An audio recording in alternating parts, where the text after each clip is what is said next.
Ma mère, elle fait des colis Vinted, elle adore. Elle fait plein de colis Vinted. Elle veut qu'on garde des cartons, c'est son truc en ce moment.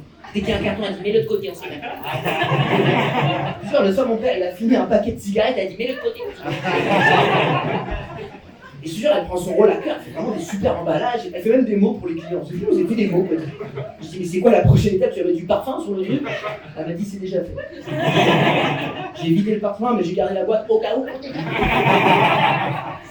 Là, j'essaye de militer à mon niveau et genre là j'ai une pote, elle a vu que je m'épilais, elle me dit ouais tu crois que tu t'épiles pour toi mais tu t'épiles parce que c'est des résidus du patriarcat et on t'a appris que ton corps il plaisait aux hommes comme ça. Non moi je m'épile parce que si je m'épile pas je vois plus mon corps.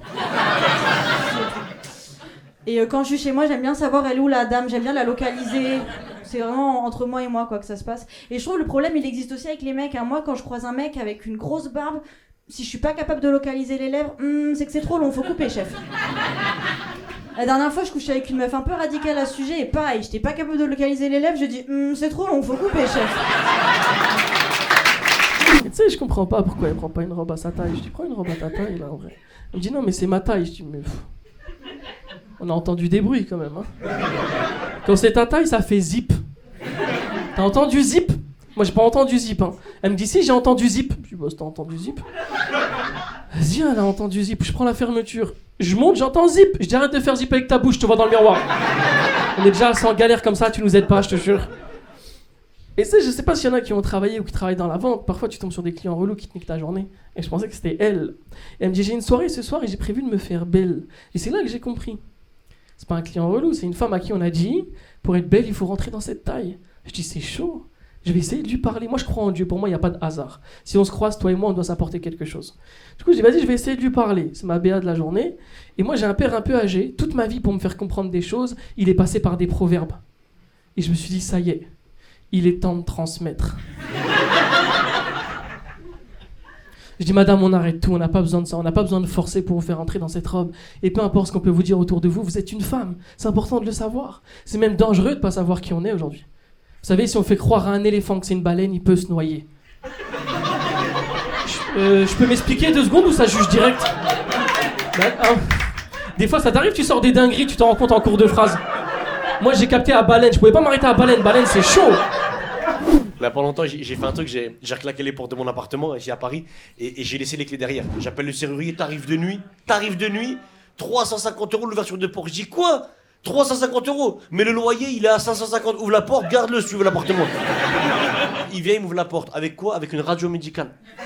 Vous voyez les radios? Le mec il vient avec une radio, il m'ouvre la porte en 2 secondes. 2 secondes, il a fait ça, clac clac, et il m'a dit tiens, gardez-la au cas où si un jour vous en avez besoin. Et j'ai payé. J'explique à mon grand frère, je dis t'es malade, t'as vu combien j'ai payé? J'ai payé 350 € l'ouverture de porte. Il me dit mais pourquoi tu m'as pas appelé? Je dis mais je savais pas moi que tu savais faire ça. Il me dit bah regarde, il reclaque la porte.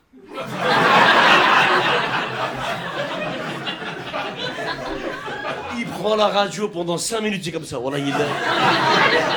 Ça marche pas. Regardez quel point il est con, il ressort la radio, il me dit ah ouais, c'est une radio de genou, ça passe pas dans la porte ça. Là, j'ai commencé par un truc, c'est réduire mon temps d'écran un maximum. Je sais pas s'il y a des gens qui essayent un peu de faire ça en ce moment. J'ai fait un petit calcul avec une application qui m'a dit que si je vivais à peu près la vie d'un homme moyen en France, c'est-à-dire à peu près 75 ans, j'allais passer 31 ans de ma vie sur mon téléphone. Ça fait beaucoup. Tu rajoutes à ça 25 ans à dormir, il reste 19 ans. 19 ans dans lesquels il faut noter les moments où tu fais la queue à la préfecture, les moments où tu vas en week-end chez ta belle-mère, les moments où t'entends votre train est arrêté en pleine voie, les moments où il faut étendre le linge, où ta meuf elle boude. Il reste 7 ans effectifs, 7 ans dans lesquels il faut bien manger, il faut faire du sport parce que sinon tu meurs avant. Il reste 2 mois à peu près de kiff pur, donc moi je pense à ça tout le temps. Des fois les gens ils se disent putain il est tendu lui, mais non j'y pense en fait, c'est juste ça. L'autre jour je suis au restaurant, le serveur il arrive, il se trompe de commande, je lui dis putain mais tu te rends compte de ce que tu viens de faire là? Vous comprenez pas le mec. Vous êtes jeune, vous avez le temps, j'ai 2 mois. C'est vrai. Vous avez remarqué, on n'est pas à l'aise avec les gens qui parlent trop de langues en France. Pas pour dire qu'on est raciste, hein, mais juste on n'est pas à l'aise avec les gens qui parlent trop de langues. Sachant que pour un Français, trop de langues, c'est une langue de plus que le français, on va pas se mentir. Est-ce qu'on a des polyglottes dans la salle? Faites du bruit les polyglottes, yeah! On n'est pas fiers d'être polyglottes, hein. On a peur des représailles. C'est ça qui se passe. On a une relation toxique aux langues, je sais pas pourquoi on est comme ça. On a tous vu cette scène, il y a un étranger, il est perdu dans la rue. Il est là, please, help. On va pas t'aider, frérot. On veut que t'apprennes le français. Un truc de fou. Ouais. Un jour, je monte sur scène, je me chauffe toute seule, je mets 2 mots d'espagnol. Muy bien. 3 mots d'anglais. Muy bien. Il y a une dame qui vient me voir à la fin, elle ressent le besoin de me débriefer, elle est française, elle a une opinion et elle compte bien la faire entendre. Elle me dit, c'était bien. En revanche, vous parlez français, cela va de soi car nous sommes en France et pour une raison que j'ignore, vous ajoutez l'anglais et l'espagnol. Et la question que je me pose, c'est... Est-ce bien nécessaire? Je lui dis, I'm sorry, who are you, bitch?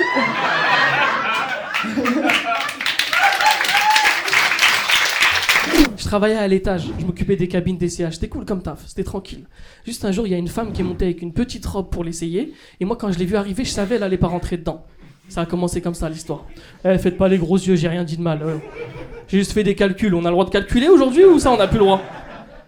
Tu sais, je pouvais pas lui dire frontalement, madame, vous allez pas rentrer dedans. Ça se fait pas, je peux pas faire ça. J'ai mis des indices. Subtils. Je lui ai dit, madame, vous avez combien d'articles là? Elle m'a dit 1. J'ai dit, tu peux en prendre 2 si tu veux.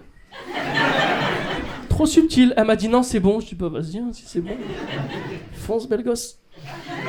Elle prend la robe, elle me dit, je vais dans quelle cabine? Je dis, oh, va dans celle que tu veux, ça va rien changer, je te jure. Va dans la grande, fais-toi un kiff, mets-toi bien. Hein. Tu sais, elle prend la robe, elle revient 2 minutes après, elle me dit, excusez-moi monsieur, j'ai galéré à mettre la robe. Je dis, mais je t'ai dit 2 ou je t'ai pas dit 2? Puis tout à l'heure, t'en fais 4 ta tête, là. Elle me dit, est-ce que vous pouvez venir m'aider, s'il vous plaît? Je dis, non, moi je fais pas ça, là, des trucs comme ça, je fais pas. Je dis, non. Mais elle insiste. Tu sais, elle insiste que je me sens obligé de lui dire. Je sais pas si vous faites ça aussi quand vous essayez d'être sincère, vous chuchotez. Et je dis, madame, ça va pas passer. Elle me dit, si, ça va passer. Jamais de la vie. Elle m'a dit, monsieur, je connais mon corps, ça va passer. Je lui dis, madame, je connais la robe, ça va pas passer. Tous les deux, on connaît des trucs. Bataille, on fait quoi? Je sens on me respecte pas dans mon immeuble. Du coup, là, ce que j'ai fait, j'ai écrit sur un bout de papier: bonjour, cher voisin, est-ce que vous pourriez arrêter de faire autant de bruit quand vous ramenez une fille chez vous? Et j'ai collé ça sur ma porte d'entrée. Pour que tout le monde sache que je suis un gros baiser. Eh ouais, faut créer la légende pour qu'elle existe.